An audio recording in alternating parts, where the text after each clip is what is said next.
আগে একটা প্রথমে এটাই ছিল আগে। এবার বাইরে ছিল, বাইরে দেখে যে বিমানটা ঠিক ওই রকম মানে যেখানে ব্লাস্ট হয়েছে ওর একটু আগে আমাদের যে ট্রেনিং সেন্টার একটু এই সাইডে একটা ফাঁকা ব্লাস্ট হয়েছে, মানে এমনি মনে হয় ইঞ্জিন ব্লাস্ট হয়েছে। ইঞ্জিন ব্লাস্ট হওয়ার পরে বিমানটা ঘুরিয়ে গেছে, দিক পরিবর্তন হয়ে বিমানটা একবার ডাইরেক্ট আপনার স্কুলের ভিতরে নিচে দিয়ে ওইখানে ইয়ে করছে। এবার সাথে সঙ্গে সঙ্গে আমরা সেন্টার থেকে বেরোয় এদিকে আসতেছি, আস্তে আস্তেই আপনার সেনাবাহিনী, তারপরে আপনার যারা যে আপনার ফায়ার সার্ভিসের সাথে সঙ্গে সঙ্গে চলে আসছিল। আসার পরে সবাই যারা যারা আপনার যে মাঠের বাইরে ছিল তারা ঝলসে গেছিল, মানে মাঠের বাইরে যারা গার্জিয়ান ছিল বাচ্চাদেরকে করতে, তারা আপনার বিমানের যে আগুনের তাপে ঝলসে গেছিল। এবং নিচের রুমে ভিতরে যে আপনার বাচ্চাদের অনেকেই মারা গেছে আর কি। এখনো তো এরকমভাবে কোনো নিউজ আসেনি। গাড়িতে তেল দিচ্ছি, মনে হচ্ছে যে আমার উপরে বুম মারিয়ে দিছে।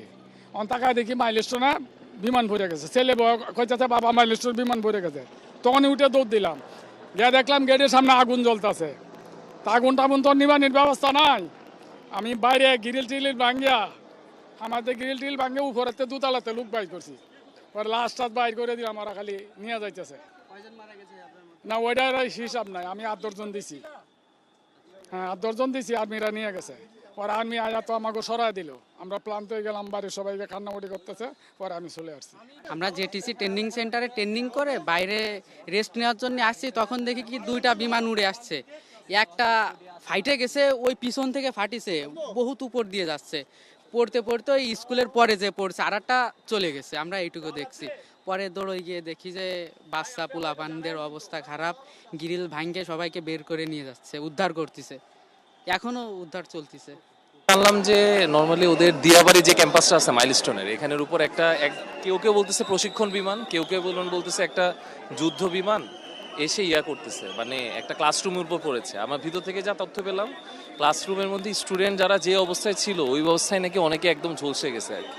তো এই ব্যাপারগুলো খুব দুঃখজনক থাকে। ধরেন একটা বিমান বাহিনীর ট্রেনিংয়ের রুটও যদি কোনো স্কুল কলেজের সামনে থাকে, এই ব্যাপারগুলো তো আসলে একটু ভাববার বিষয় আর কি। দেখেন একটা স্কুলের মধ্যেও যদি বাচ্চারা নিরাপদ না থাকে, তাহলে এই নিরাপত্তাটা কোথায়?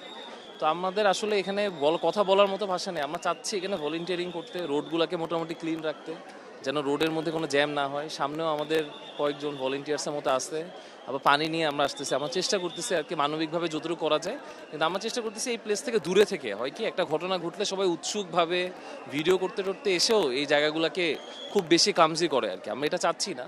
তো আমরা চাচ্ছি বাইরের দিক থেকে যতটা হেল্প করা যায়। ধন্যবাদ।